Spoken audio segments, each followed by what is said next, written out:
donc l'attaque dont je voudrais vous parler, c'est nous on l'utilise beaucoup quand on parle à des potentiels clients ou à des personnes qu'on veut convaincre. C'était en 2017 au Brésil. Il y avait une banque tout simplement qui avait une plateforme en ligne.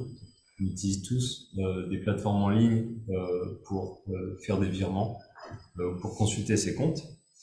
Et donc ils avaient une adresse. Alors déjà, le nom de cette banque a même pas été donné parce que l'affaire était tellement sensible que, en fait, si le nom était donné, tous les clients auraient quitté l'établissement et seraient allés chez les concurrents. Donc c'est Kaspersky qui avait fait une longue étude de ce qui s'était passé au moment de cette attaque. Donc ils avaient un site, on va dire banque.com. Ils avaient plusieurs millions de clients parce que le Brésil est évidemment un gros pays. C'était dans le top 10 des banques nationales. Et ce qui se passe, c'est qu'ils ont tout simplement perdu le contrôle de leur nom de domaine pendant à peu près une journée, donc 8 heures. Donc ça veut dire qu'en fait, un pirate avait pris le contrôle, pas de la société, mais du bureau d'enregistrement qui gérait le nom de domaine de cette société-là. Donc le DNS, le Domain Name System, c'est l'ensemble des technologies en fait qui sont autour des noms de domaine. Et en fait, ça fonctionne avec des autorités qui sont uniquement désignées pour gérer des subsets, pour gérer des parties du DNS. Donc, il y en a une qui va gérer les .com, une qui va gérer les .net, une qui va gérer les .fr, etc. Et donc c'est un bureau de ce type-là qui avait été corrompu. Donc malheureusement, cette société, elle avait peut-être Orange Cyberdéfense, elle avait les meilleurs équipements de sécurité, mais elle avait rien fait de mal.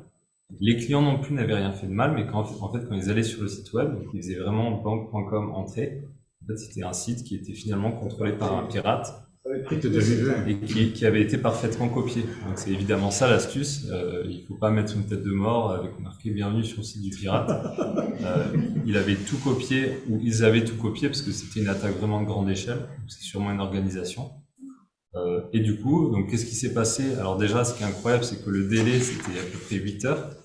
Donc pendant 8 heures, il y avait les emails qui fonctionnaient plus. Donc la banque ne pouvait plus envoyer des emails, elle n'était plus propriétaire du nom de domaine. Et le site web, c'est pareil. Donc les clients, ils se connectaient. Le moment où ils se connectent, évidemment, ils ont donné le mot de passe, les emails, etc. Et là, lui, le hacker, il peut continuer à accéder au site légitime, même s'il est plus exposé à travers le DNS. Et donc ça a fait beaucoup, évidemment, de vols d'argent. Et souvent, là, on l'a vu à plusieurs endroits, hein, l'attaque qui fait le plus mal, c'est les dommages, en fait, sur l'image de marque, tout simplement. Parce que, du coup, en fait, des sociétés sont malheureusement ridiculisées par ce genre de truc. La corruption, c'est cool, c'est sûr. Voilà, et donc évidemment, tous les gens qui bossent dans la cyber, ils sont au courant de beaucoup d'attaques, dont les boîtes en question ne veulent jamais que ça passe dans la presse, etc. Donc ils sont obligés de communiquer avec leurs clients, mais ça reste des choses qui sont un petit peu souterraines et secrètes. Et donc voilà, donc maintenant on peut juste réfléchir sur en fait un petit peu le framework ou la manière de fonctionner des systèmes qui ont été conçus au XXe siècle. Et vous allez voir que je vais introduire la technologie blockchain et on va comprendre un petit peu ce que ça change et ce que ça pourra changer pour beaucoup de secteurs, pas uniquement les crypto-monnaies. On parle toujours de Bitcoin. Il y a beaucoup d'autres choses. Et donc, en fait, je l'ai dit, hein, le Domain Name System, quand ils l'ont conçu, ils se sont dit, bon, on va pas faire un bureau à l'échelle du monde entier qui est responsable de tous les noms de domaine, ça va être trop compliqué. On va créer des sociétés, on va leur donner, en fait, de la gestion sur une partie des noms de domaine. Et là, en l'occurrence, pour l'extension du Brésil, ça devait être .br ou quelque chose comme ça. Il y avait une société unique qui avait donc un contrôle total sur tous les noms de domaine qui sont en dessous de ce qu'on appelle un TLD. Et donc, c'est un système en fait de confiance qui est concentré dans un acteur unique. Donc, ça veut dire que en fait, si l'acteur unique il est gentil, il est sécurisé, c'est génial, ça va très bien marcher.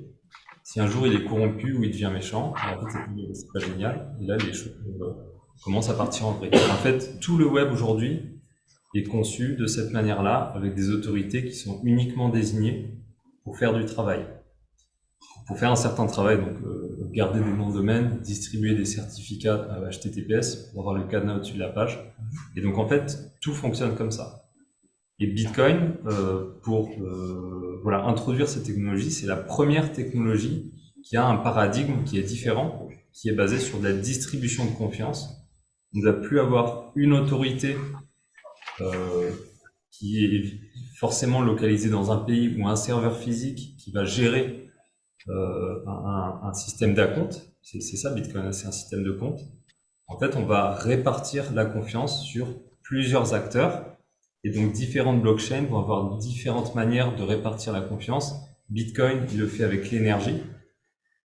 On sait que l'énergie ne sera jamais concentrée à un seul endroit dans le monde. Donc, Bitcoin est très sécurisé parce qu'il faut de l'énergie pour créer des blocs. C'est forcément une denrée qui est déjà répartie. D'autres systèmes, en fait, ils ont un autre fonctionnement. Et nous, notamment, le système qu'on a créé d'API, il a également un autre fonctionnement. Et en fait, la philosophie de notre projet, c'est de se dire, quand on veut résoudre un nom de domaine, on va arrêter de dire on demande à lui, ou alors on demande à lui, ou alors on demande à ce bureau aux États-Unis ou en France, etc. On va faire un système qui est systématiquement distribué et on va toujours demander à plusieurs sociétés en même temps. Donc à 2, à 3, à 5, à 10, à 20, on va leur demander à toutes la même chose et après on va comparer les réponses qu'on reçoit. Et du coup, de cette manière-là, on ne fait plus jamais confiance à un acteur particulier quand on veut savoir quelque chose. Et donc le pirate, s'il veut continuer à faire des attaques sur des noms de domaine qui sont sécurisés par la blockchain ou sur d'autres systèmes qui sont aussi sécurisés par la blockchain, il va falloir qu'il corrompe maintenant un réseau au lieu de corrompre une société unique. Et c'est beaucoup plus compliqué de le faire. C'est même quasiment impossible. Et c'est pour ça que Bitcoin est un système de paiement qui tourne sans interruption depuis 12 ans et qui n'a pas été piraté au niveau de vraiment du cœur du protocole. Donc voilà, et voilà le point le plus important à comprendre. Donc il y a toujours des débats. Un Bitcoin, c'est pas du tout un système parfait. C'est un système qui est token, qui a des tokens, qui est vu un petit peu comme le dark web parfois. Ethereum maintenant, ça fonctionne avec du proof of stake, donc ils ont choisi de le tokeniser. Ça veut dire que la sécurité du protocole est gérée par la possession des tokens. C'est pas forcément top parce que si un jour une société elle a plus de 50%, elle va contrôler ce réseau-là. Mais dans les milieux d'entreprise ou alors dans notre projet nous d'API, il y a aussi des systèmes qui sont sur des modèles de répartition équitable. Par exemple, s'il y a 10 sociétés, chacune a un dixième du pouvoir. S'il y en a 20, chacune a un vingtième du pouvoir. Nous, c'est comme ça qu'on fonctionne dans le réseau qu'on a créé. Donc du coup, il y a vraiment il y a beaucoup de saveurs différentes, il y a différentes manières de répartir la confiance et ça va convenir à différents usages. Donc voilà, c'est juste pour dire, la blockchain, c'est vraiment une famille, c'est plutôt un paradigme de pensée, c'est-à-dire distribuer la confiance au lieu de la concentrer pour gagner en résilience et en sécurité. Mais c'est pas une implémentation particulière, c'est une famille de protocoles et il y en a des centaines et des centaines aujourd'hui qui sont différents, pas que des clones de Bitcoin. Et donc voilà, je pense que pour revenir du coup sur la cybersécurité, il y a beaucoup. Alors, tous les problèmes ne vont pas du tout être résolus par la blockchain. Le truc numéro un, c'est toujours évidemment la vigilance. Pas forcément faire confiance à la machine ou à des sites web, et plutôt à des humains. Donc, s'assurer qu'on parle aux bonnes personnes. Mais toujours est-il que la technologie blockchain, elle a, à mon avis, énormément à apporter en termes de transparence et en termes de collaboration à grande échelle. Voilà, alors je peux quand même montrer une image qui va vraiment illustrer le paradigme dont je vous parle, qui peut être appliqué d'ailleurs dans la vie de tous les jours. Hein. Si vous voulez avoir une information extrêmement critique sur un truc hyper important, vous allez forcément préférer interroger 10 personnes, 15 ou même 100 personnes dans différents pays, plutôt que d'interroger juste votre cousin ou votre cousine. En fait, c'est juste en fait, on voit le navigateur avec des traits qui sont au-dessus du navigateur et qui sont connectés directement avec plein de sociétés en même temps. Donc, c'est un système de co-sécurisation, en fait. On a 10 sociétés qui co-sécurisent en même temps un nom de domaine. Donc, s'il y en a une seule qui est corrompue, c'est pas grave. En fait, c'est ça que je voulais montrer. Ah ouais. Et ça, c'est possible que dans des systèmes de type blockchain avec de la confiance distribuée. Alors, j'anime mon partage d'écran. Tu m'as posé une question? Donc moi je pense que j'ai à peu près dit ce que je voulais dire. Je réfléchis parce que j'oublie toujours des choses, mais je m'en souviendrai qu'il faut que je rentre chez moi. Une question, ça marche bien sûr. Ça marche pour les noms de domaine .fr. Est-ce que ça peut marcher pour un nom de domaine comme airbus.fr? Alors, donc j'en parlais justement tout à l'heure avec Marine. Je veux dire un peu plus restreint, mais quand même assez grand. Alors, donc nous, on a créé... Parce que, pardon, il inclurait bien sûr tous les sous-traitants dont on parlait tout à l'heure. Hein. Nous, on a créé un système qui est aujourd'hui complètement indépendant et séparé de l'organisme qu'on appelle l'ICANN, qui coordonne l'organisme américain et qui coordonne l'allocation des TLD. C'est l'ICANN qui dit .fr, c'est pour vous la FNIC à Montigny-Bretonneux, je crois que c'est dans 78. C'est vous qui êtes responsable de ça. Nous, on a fait un système, en fait, on a demandé à personne, on a dit, les points D, ça va fonctionner avec notre système et avec la co-résolution, des propriétés de sécurité qui sont très différentes.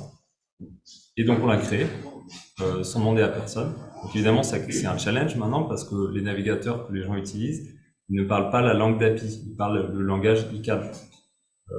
Donc voilà, on n'est pas d'API, c'est pas du .fr, c'est pas du .com, c'est un autre système d'extension. Et une société qui est intéressée, c'est .d. Voilà, on a vu qu'il y avait .oignon, donc ça existe déjà les name systems indépendants de l'ICANN. Et en fait, ça va se jouer sur l'adoption. Si le système plaît à des sociétés, si elles ont trop de lourdeur avec les systèmes traditionnels, à un moment, elles vont se dire on en a marre, c'est trop compliqué, on a eu trop de piratage sur tel et tel vecteur, on change de technologie. C'est comme ça que les choses de toute façon avancent. Donc nous, c'est évidemment le pari qu'on a fait. Le reste, à suivre. Mais s'il n'y a plus de navigateur, c'est embêtant quand même. Ah oui, c'est pour ça que nous, on a évidemment un enjeu de collaboration avec les navigateurs web. Donc, on n'est pas du tout un projet dark web. On est plutôt en fait l'exact opposé, parce que la blockchain, c'est accessible et auditable, contrairement à des bases de données privées. Aujourd'hui, le web, c'est juste une addition de bases de données privées par milliers, par milliers, par milliers. Donc, il y a des noms de domaines qui disparaissent, on ne sait pas pourquoi. Il y a des résolutions qui changent, on ne sait pas pourquoi. C'est très, très difficile d'auditer. Et nous, on a l'approche qui est radicalement opposée, mais ça crée des problèmes aussi. C'est de dire, en fait, tout le monde va tout voir. Ça crée des problèmes, mais ça en résout peut-être davantage. Bon, vous voyez dans quel monde vit Raphaël Fabre. Il a fait une présentation au CES à Las Vegas récemment. Je ne sais pas trop le succès que ça a emporté, mais sans doute ça a du succès. Et félicitations en tout cas pour toute cette connaissance dont on a un petit aperçu ce soir. Merci beaucoup. Merci. On relevait plusieurs millions de dollars. Hein. Ah ben on verra, ouais. C'est même pas à l'ordre du jour là, la levée de fonds, mais oui, on en a fait une et on peut à suivre.